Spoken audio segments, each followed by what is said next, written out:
China y el maravilloso Oriente es una serie de 3 capítulos traída a ustedes con el patrocinio de la Embajada de la República Popular China en la República de Colombia. Y les damos gracias a ellos por apoyar este podcast y estas historias fantásticas que les estamos contando.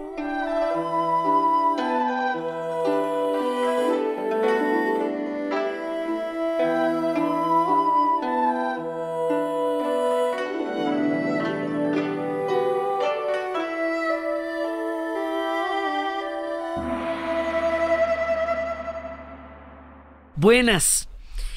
Hoy vamos a hacer el último de los 3 capítulos de entrega sobre el viaje de Marco Polo, el regreso y el comienzo de la imaginación. Porque una vez que Marco Polo regrese y cuente lo que pasó, el mundo soñará con los viajes de Marco Polo hasta nuestra actualidad. Entonces vamos a contar la alquimia entre el regreso y la imaginación, entre la historia y la ficción, que hace posible que la gran revolución de las exploraciones que se dará siglos después vaya a tener como referencia los viajes de Marco Polo y que todavía sea un referente de lo que es la magia, el embrujo y la maravilla del gran viajero. Marco Polo durará 17 años con el Can. Allá se convertirá en un hombre de confianza, según dicen. Inclusive el Can no lo quería ni dejar ir, porque estaba de lo más parchado con él. Pero lo dejó ir a condición de que escoltaran a una princesa que se iba a casar con un jefe mongol en Persia. O sea, eso es un camino larguísimo. Entonces dijo, bueno, está bien, bueno, ya si se van a ir, pues qué pereza, pero de una vez me deja esta muchacha por allá en Persia, que queda muy lejos en ese momento, y así es que lo dejan ir, esa es como la condición. Marco Polo empieza el viaje de regreso. El viaje de regreso va a ser por mar. Como quería él que fuera el de ida, pero como acuerde que no nos salió el cuento de Hormuz, entonces nos tocó ir por tierra, entonces nos vamos a devolver por mar. Él no va a llegar a Japón propiamente, pero lo va a referenciar. Y la referencia del Japón es trascendental, porque es la primera vez que alguien habla del Japón para los occidentales. Él lo menciona como un país. Él lo va a llamar Zipango. Los japoneses se llamaban a sí mismos Nipao. La isla la llamaban Nipao. Pero él lo va a llamar Zipango. Acuérdese que los japoneses tienen una historia muy bonita sobre dónde queda su isla. Siempre que hablo de Japón me gusta recordarla, porque ellos dicen que Japón queda exactamente donde tiene que quedar.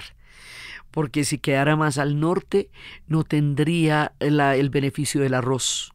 Si quedara más al sur no tendría la maravilla de la belleza del Fuji, y si quedara más lejos de China habría perdido su influjo civilizador, y si quedara más cerca de China, China la había absorbido y no había permitido tampoco que su cultura floreciera. Entonces ellos dicen que quedan donde tienen que quedar. Hasta allá no llegó Marco Polo, pero sí hizo la referencia, y se habla de Japón, de este Nipao, como Zipango, y eso es lo que va a ir buscando Colón en su gran empresa de Pispirispis, buscando al otro lado del mar. Vete tú a saber, está buscando Zipango, ese Zipango del que habló Marco Polo y a donde nunca llegó. Es una isla, dice, al oriente en alta mar, que se encuentra a 1500 millas de la costa de Manguí y de tierra firme. Es una extensión grande en extremo, y sus habitantes son de tez blanca, de linda figura, y son muy amables. Son idólatras, tiene rey, pero no son súbditos de nadie más. Allí se encuentra oro, ahí está la clave, en grandísima abundancia, pero ninguno lo saca fuera de la isla, por lo que pocos mercaderes arriban allí y rara vez llegan a sus puertos naves de otras regiones. Esto es suficiente para encender la más grande de las ambiciones en los siglos que vendrán, porque se habla de un oro que existe en abundancia y que no está siendo explotado comercialmente por otros pueblos. Entonces eso es lo que le va a dar a Colón la idea de que llegar a Zipango pueda ser una muy buena oferta para la corona española cuando se dé siglos más adelante la gran revolución de las exploraciones, que tiene como base la imaginación de los viajes de Marco Polo. Entonces la clave, ni siquiera fue allá. Es no más como dice, se destaca la riqueza incalculable que poseía dicho territorio, ya que el propio señor de la isla contaba con un gran palacio recubierto enteramente de oro. Incluso los pisos de dicho palacio también estaban hechos con oro del espesor de más de 2 dedos. Aquella isla, además, podían encontrarse piedras preciosas y perlas rosadas que eran tan o más valiosas que las perlas blancas. Entonces habla de las creencias, y en esto es particularmente acertado, porque dice, las creencias son muy parecidas a las de Cathay. Cathay es China e India. Entonces acuérdese que Colón viene a América buscando a Cathay y Zipango. Eso es lo que viene a hacer, y se va a encontrar en la mitad con un territorio desconocido para los europeos de la época, que va a ser una masa continental gigantesca, y que no va a ser Cathay y que no va a ser Zipango, sino que va a ser América. Como la historia la contamos desde América y la contamos desde Bogotá, somos nosotros una quimera que se imaginaron los europeos leyendo los viajes de Marco Polo, y se dieron a la mar a ver si se encontraba en eso que había contado este viajero veneciano en tiempos tan anteriores a las exploraciones. Por eso hacemos un alto en Zipango, para pararnos en el punto de la imaginación y ver cuánto poder tiene la quimera y la imaginación en las empresas humanas, que es capaz de llevarlos al final de la tierra sin mayor referencia que lo que se imaginan que puede pasar al otro lado. Entonces nosotros, fuera de ser nosotros una realidad descomunal, fuimos durante mucho tiempo una quimera. Y por eso estos viajes de Marco Polo son el origen de la quimera que hemos sido. Cuando les preguntaban a los habitantes de Zipango por qué los ídolos son tan diferentes entre sí, por lo general responden que así lo han transmitido a sus antepasados, y de ellos quieren transmitirlo a sus hijos y practicar y crecer lo mismo que siguieron sus antepasados de generación en generación. Este es el culto shintoísta a los antepasados, que es lo que mantiene el hilo conductor del mundo visible y el mundo invisible en el Japón, porque los antepasados están ahí, y en China también los antepasados son de lo más participativos. Entonces cuenta que los mongoles no pudieron conquistar el Japón. Los japoneses tienen una teoría, y es que ellos pueden estar divididos, de hecho lo estaban en los diferentes shogunatos, como una mano abierta, pero cuando los atacan se cohesionan como un puño. La cohesión que lograron y la tormenta tan impresionante que mandaron los dioses hizo que los mongoles no alcanzaran a llegar a Japón. Entonces eso va a ser lo que los va a mantener lejos de las conquistas. Ahora, esta descripción que hace Marco Polo de Zipango era como si fuera el Dorado antes de que se inventara el Dorado. ¿Sí me entiende? Ahí es donde empiezan a meterse en la imaginación que existen países de oro, que existen palacios de oro, que existen islas de oro, y eso es lo que van a llegar a buscar acá, y eventualmente las van a encontrar, no donde las buscaron, pero las van a encontrar, según estuvimos contando en nuestra serie de América Latina, cuando encontraron a Potosí en La Plata y encontraron todo ese mundo enorme de México y Perú. Pero en lo que venían buscando era el Zipango de esta narración.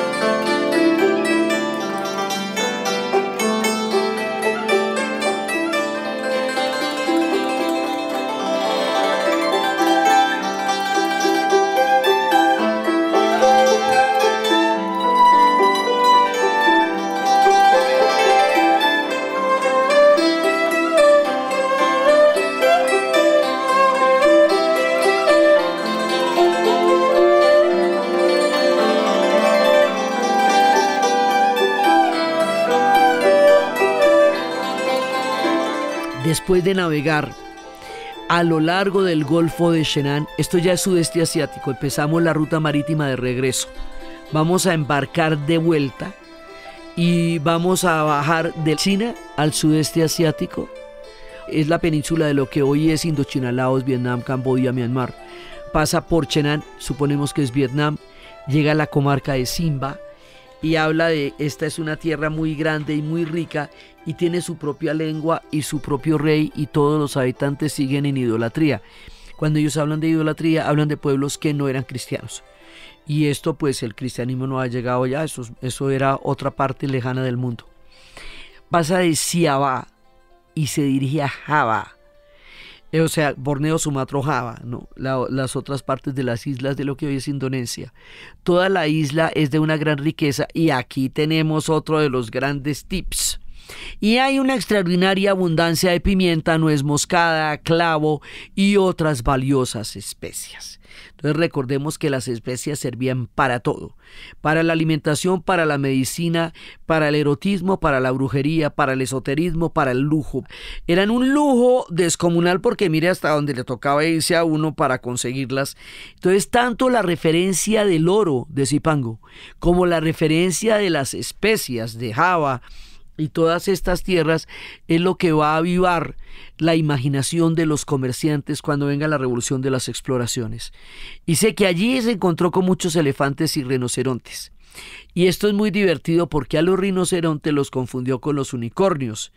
Y dice que no se parecen en nada a los de las leyendas, porque en las leyendas europeas los unicornios eran estos caballitos estilizados que domaban las doncellas y que eran unos caballitos glamurosísimos, pero el unicornio es un man pesado, sí, rejudo. Estos unicornios tienen la piel como de búfalos y las pezuñas como las de los elefantes y tienen un cuerno en el centro de color negro en la mitad de la frente, o sea, nada de lo que se parece a un unicornio, pero sí tiene un cuerno. Entonces, acuérdense que estamos comparando leyendas con ilusiones. Diga, a ver, Sumatra dijo que tuvo que construir una empalizada para refugiarse de aquellos seres bestiales que devoraban a otros humanos. Y ahí empiezan como unas narrativas que uno no sabe ahí como qué fue lo que tomaron.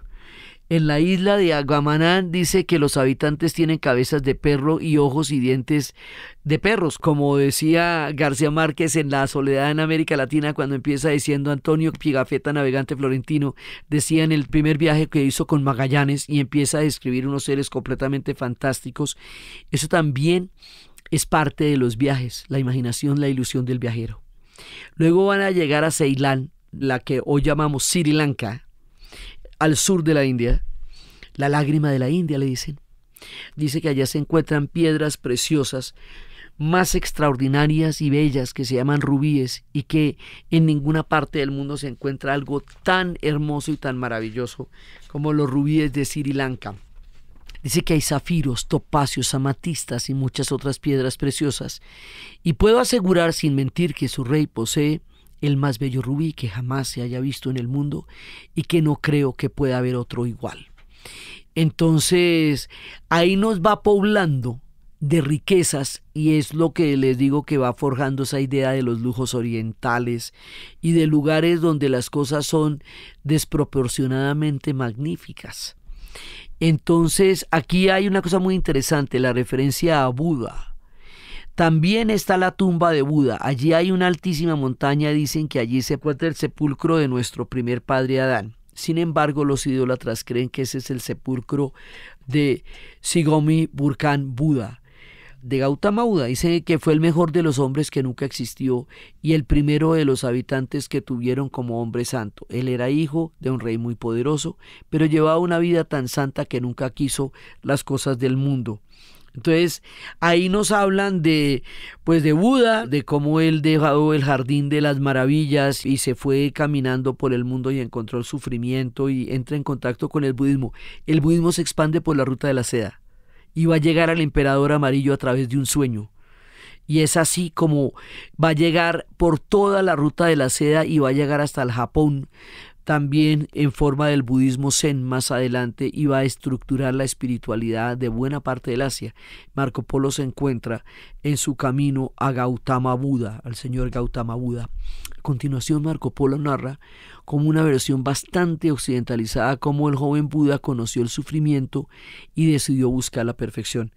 Después tratará de explicar la creencia de la reencarnación. Aquí se enreda porque diga, ¿cómo va a poder explicar lo que es el ciclo de las reencarnaciones en el budismo y en el hinduismo Dice que son sucesivas reencarnaciones en animales hasta alcanzar el estado humano.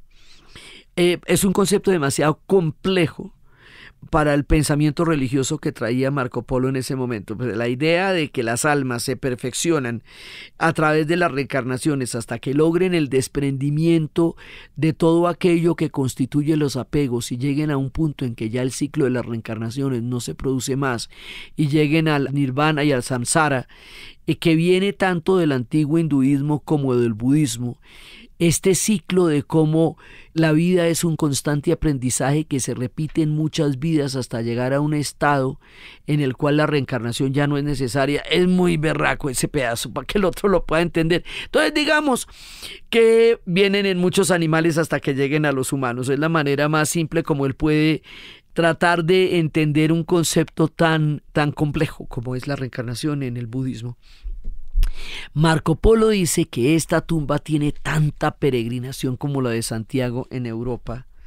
Para explicarlo, el concepto de las peregrinaciones, y hoy por hoy la tumba de Buda, el jardín de la iluminación que se encuentra en Sarna, es un lugar muy bello y allí se encuentran realmente personas que vienen de todas partes del mundo a encontrarse con el legado y con la inspiración del señor Gautama Buda.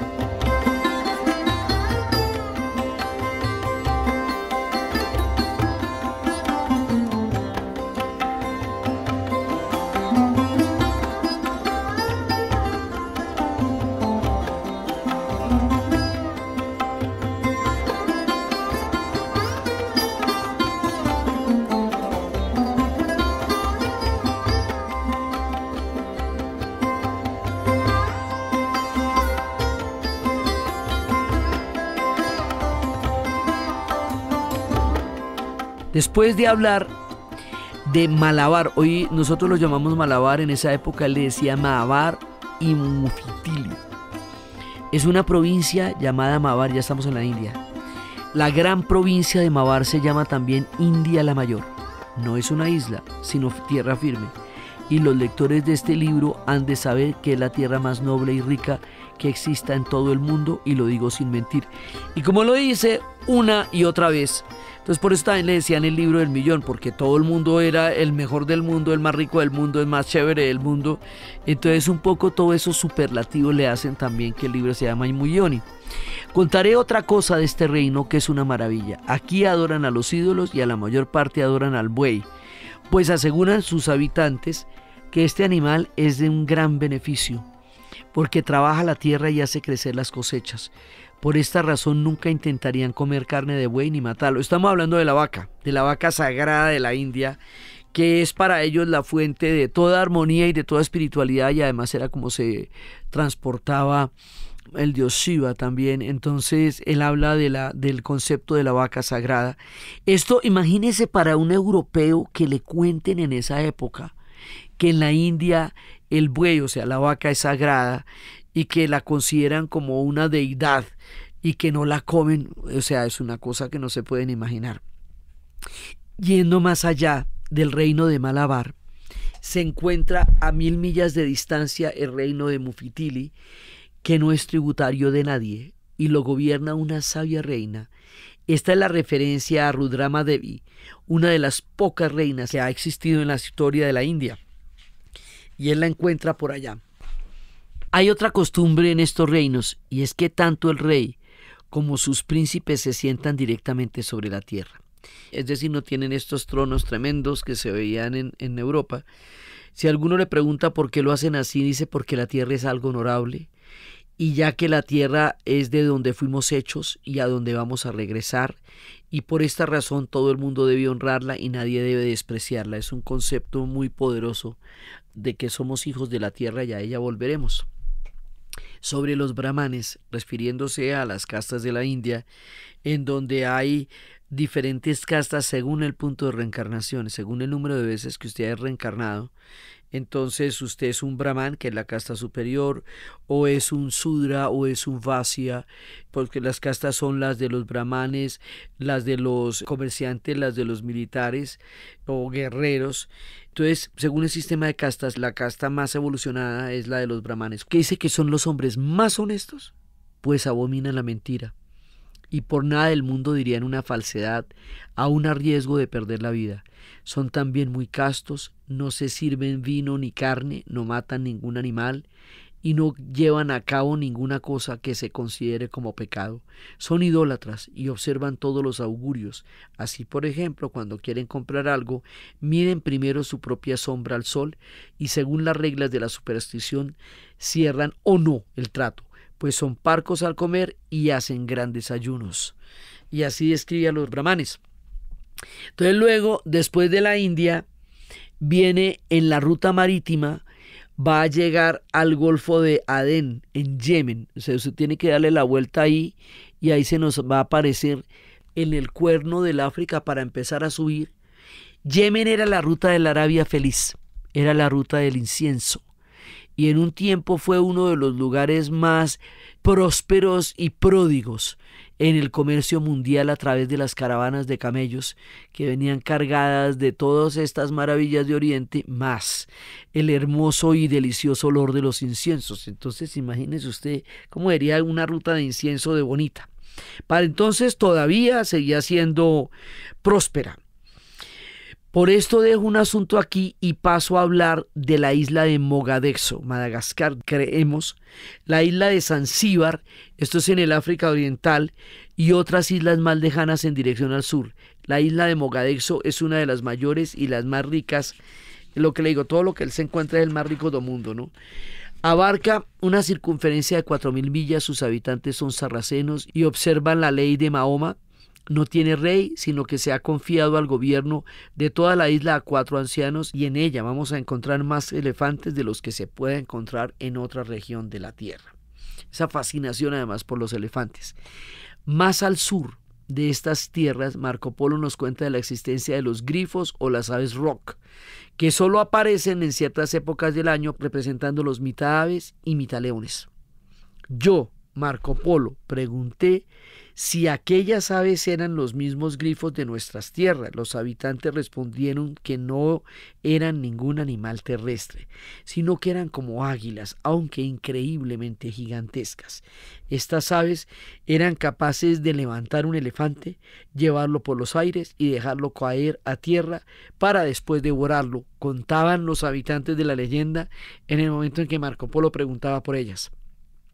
En Adén, ya en el Golfo de Adén, que es hoy día Yemen, que entre otras cosas está pasando una época muy muy dura de la historia, esta Arabia Feliz. Ahí dicen que Yemen es un puerto excelente, al que arriban muchas naves de India que compran las especias para llevarlas a Alejandría. Durante una semana los transportan por el río, después los cargan en camellos y los llevan durante 30 jornadas en camino de camellos hasta llegar a un río que pasa por Alejandría que llaman Nilo. Y entonces empiezan las referencias. Del Nilo teníamos las referencias de Heródoto, que es historiador por viajero, porque era a través de los viajes que conocía la historia y él era el que decía que quería encontrar, que se hablaba del origen del Nilo y que era algo imposible. Después los romanos dirían que cuando alguien estaba buscando lo imposible era que estaba buscando el nacimiento del Nilo. Nos reitera esta mención del Nilo que nos había hecho soñar desde los tiempos de Heródoto, donde se embarcan de nuevo en otras naves y finalmente llegan hasta Alejandría, que es una ciudad absolutamente embrujadora. Él no va a Rusia, no llega allá, pero mire el relato tan bacano que hace Rusia. Ahora hablaré brevemente de la provincia de Rusia. Los pueblos de estas tierras son cristianos y observan los oficios eclesiásticos del rito griego, es decir, son ortodoxos.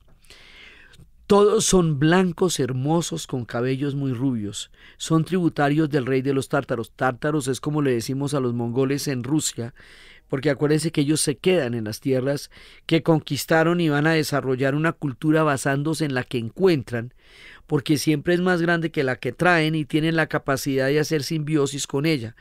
Entonces son tributarios del rey de los tártaros. Allá arriba eran los que daban los canatos, con los que lindan al oriente. Allí hay infinita abundancia de pieles, armiño, marta, sibelina, zorras y ardillas. Hay también muchas minas de plata. Pero hace un frío tan intenso, hace más frío que en cualquier otra región del mundo y difícilmente se puede soportar. Puedo asegurar que en ninguna otra parte hace más frío y que si no fuera porque todos los refugios que existían provistos de fuego, sus habitantes no podrían sobrevivir. El frío es tan intenso que si alguien sale de la casa o a otro lugar o a otros negocios, corre el riesgo de congelarse antes de llegar. Entonces empezamos a conocer los fríos de la estepa rusa. Como dije al principio de este libro, no ha habido otro hombre, ni cristiano, ni sarraceno, ni pagano, que haya visitado tantas y tan amplias regiones del mundo como Marco Polo, hijo de Miser Nicolo Polo, noble ciudadano de Venecia. Fin del libro.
Entonces, ¿cómo es lo del fin del libro? Es que resulta que Marco Polo llega tomando la ruta de la seda marítima. La ruta de la seda es terrestre, como la hemos visto de día, pero también hay una ruta de la seda que viene por mar. Cuando ellos llegan a Venecia, en ese momento, como Venecia es una ciudad-estado y Génova también es una ciudad-estado, y Génova está, digamos, como buscando su permanencia y su dominio en el comercio del Mediterráneo, porque el que se haga al Mediterráneo, antes del descubrimiento de América, toda la geopolítica se daba en el Mediterráneo. El descubrimiento de América convertirá al Mediterráneo en un mar interior, pero antes de que eso ocurra, toda la jugada y la esquina del movimiento era en el Mediterráneo. Y en el Mediterráneo pues había tres grandes ciudades, pues que eran Génova, Ragusa y Venecia. Entonces había guerras entre estas ciudades por el predominio comercial y político del Mediterráneo. Cuando ellos llegan, pues hay una guerra entre Génova y Venecia. Como son venecianos, pues apoyan a Venecia y entonces terminan en la cárcel.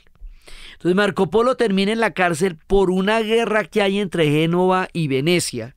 O sea, nada que ver con todo lo que les he contado, y en la cárcel se encuentra con un tipo que es novelista, que es escritor, y se llama Rustichello de Pisa. Este tipo, Rustichello, es el que escribe los viajes de Marco Polo con el cuento que le va echando Marco Polo durante 3 años en la prisión, mientras él les recuenta todo lo que vio y vivió, y ese es el libro que nosotros conocemos. O sea, Marco Polo se lo cuenta y Rustichello lo escribe, y lo que nosotros recibimos es ese relato de Marco Polo en la pluma de Rustichello de Pisa. Por eso siempre que hay esa figura narrativa, siempre queda la idea de si esto fue una cosa que Rustichello acomodó o que Rustichello dijo en gracia del quehacer literario, o si fue literalmente lo que Marco Polo vio. Pero duraron 3 años encanados, sin mayor parche que hacer que escribir la historia de este maravilloso viaje. Salen de prisión y este libro va a alucinar el mundo, porque va a ser el origen de todo lo demás que viene de ahí en adelante. Entonces, en ese momento termina el viaje como tal. ¿Qué pasará con China? Los mongoles terminarán su reinado. China volverá a sus antiguas dinastías.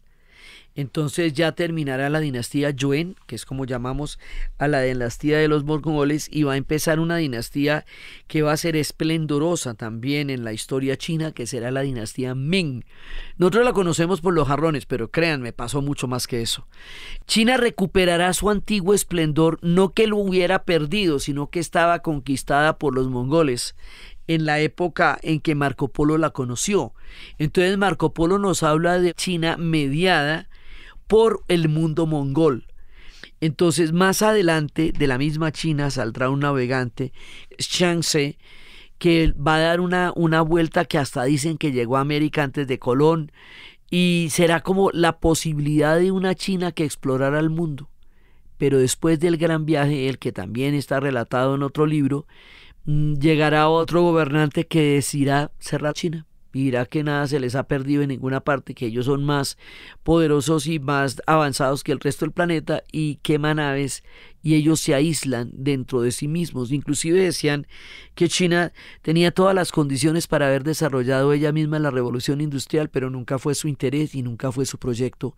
Ir a buscar al otro lado del mundo lo que no se le había perdido no fue su proyecto después de la gran empresa de Shanghai de navegación. Entonces ellos se quedan allá en su propia historia, Zipango también, y de pronto 2 siglos más adelante los europeos desarrollan la gran revolución de las exploraciones, y esa revolución de las exploraciones los va a llevar a conocer América buscando a Cataya, Zipango, convertirá el Mediterráneo en un mar interior, globalizará la historia de Europa y hará que el relato de ellas a partir de los imperios que ellos van a formar de ahí en adelante se vuelva un relato global. Las oficinas de prensa que llamamos, ¿ve? Las oficinas de prensa quedaron en Venecia y luego quedaron en Londres y luego quedaron en París y luego quedaron en Madrid. Entonces este relato se universaliza porque los que van a tomar esta referencia van a crear imperios a nivel global y van a reproducir este relato una y otra vez hasta el punto que el aeropuerto de Venecia se llama Marco Polo, así como para no ir muy lejos. Entonces será el arquetipo del viajero de Occidente.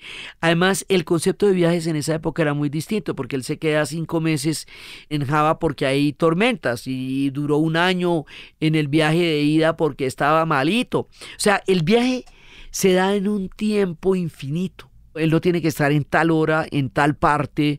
No, el viaje se va dando, se va dando, se va dando. Los viajes en esa época eran el trayecto en sí mismo. Era el objetivo del viaje, es recuperar esos viajes por el sentido mismo del viaje. Y por la figura del viajero, que a través de sus ojos va recreando el mundo con su contacto con otras formas de pensar, de sentir, de comer y de creer, que enriquece tanto el alma, el tema de los viajes. Y por eso el viajero arquetípico es Marco Polo. Mientras tanto, la ruta de la seda seguirá siendo importantísima hasta cuando efectivamente el mundo se vuelva atlántico. Cuando el mundo se vuelve atlántico, la ruta de la seda empieza a perder paulatinamente su importancia, así como la enorme ruta de las caravanas que recorría el Sahara de un extremo al otro, tanto en el desierto mismo como desde el extremo de Sudáfrica hasta arriba. Los africanos, que siempre han sido también grandes viajeros, recorrían en las caravanas, y sobre todo durante el Sahara, lo que era en el mar interior de la arena del Sahara. Esa ruta también va a quedar local, digamos, las antiguas rutas, toda la ruta báltica de arriba del mundo de las Hansas, y lo que va a ser Escandinavia, así como el Mediterráneo, como las rutas de las caravanas y la ruta de la seda, van a pasar a un segundo lugar cuando el mundo se vuelva atlántico. Y cuando otra forma de comercio, que después va a llegar al horror y que va a generar prosperidad para muchos imperios, se dé, y entonces ya el eje del mundo va a variar. Y el eje del mundo va a variar sobre la quimera de lo que aquí se escribió. Por el otro lado, China, en la actualidad, revive la ruta de la seda con toda la tecnología actual. Esto tiene una gran cantidad de trenes, esto tiene una gran cantidad de infraestructura enorme, enorme, enorme. Y esta ruta ya 2.5, pues esta ruta arranca de Xi'an, por Hormuz, por Almani, por Uzbekistán, por Irán, por Turquía, por Moscú, por Rotterdam. Hay puntos donde ya está llegando a Europa. Y es el nuevo proyecto del más antiguo de los proyectos. La ruta de la seda, que era la que unía las civilizaciones de Oriente y Occidente, fue la que conoció Marco Polo por tierra y por mar. ¿A dónde nos lleva esta ruta de la seda moderna? Todavía no lo sabemos. ¿Cuáles son las implicaciones de esta nueva conexión del mundo entre Oriente y Occidente, proveniente también del Antiguo Oriente?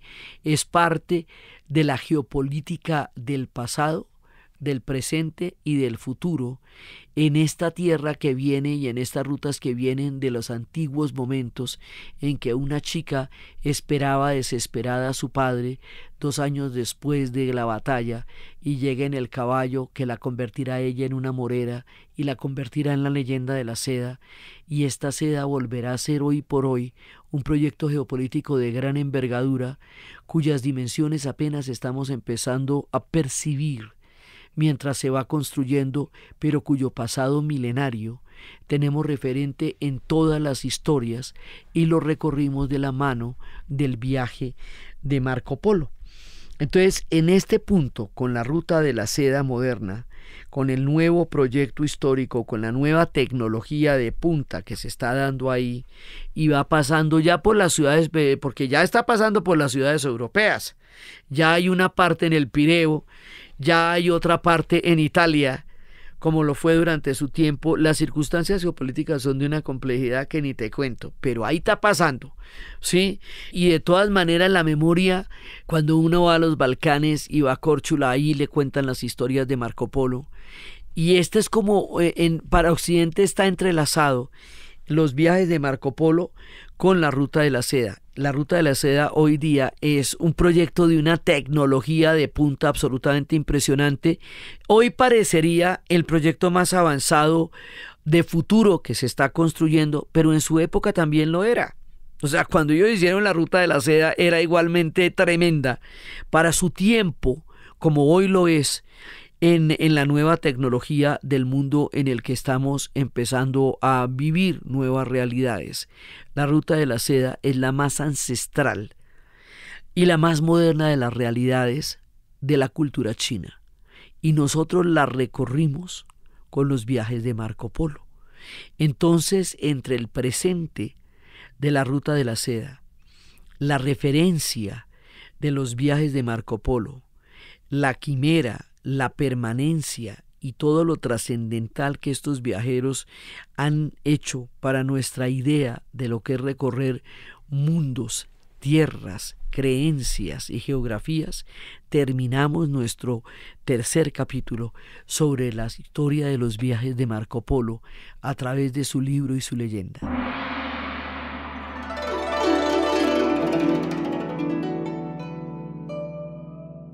Entonces, desde los sueños que producen otros sueños, desde los viajes que exaltan la imaginación, desde la capacidad que tienen los seres humanos para plantar en el futuro fantasías y sueños de los hechos del pasado, para conocer a través de los viajes, los territorios, las creencias, las comidas, las costumbres y las maravillas, desde el referente que Marco Polo ha sido hasta nuestros días, de lo que significa la figura del viajero, la importancia de los viajes y la manera como los pueblos se conocen a través del intercambio de las personas que se ven las unas a las otras, desde la ruta de la seda antigua, tanto terrestre como marítima, desde el mundo de ese universo mongol, detenido en el tiempo que después sería efímero, pero dejaría una gran huella en la historia del futuro,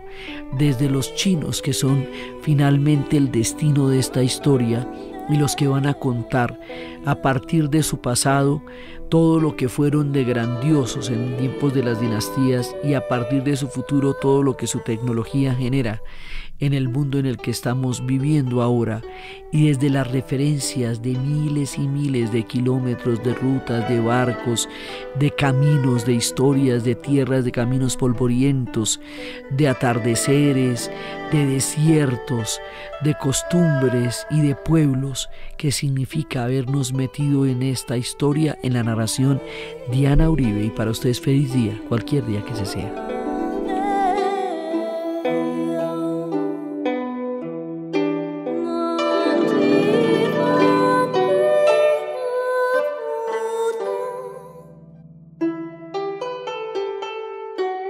Este podcast fue posible gracias al equipo de la Casa de la Historia. Diana Suárez, Milena Beltrán, Arturo Jiménez Viña, Daniel Moreno Franco. Grabado en Los Gatos Estudio. La edición y la musicalización de Eduardo Corredor Fonseca, de Rueda Sonido, y siempre con la ayuda fuerte y poderosa de Santiago Espinosa Uribe y Laura Rojas Aponte del podcast Cosas de Internet. Y recuerden que la lista de las canciones la pueden encontrar en las notas de YouTube de dianauribe.fm.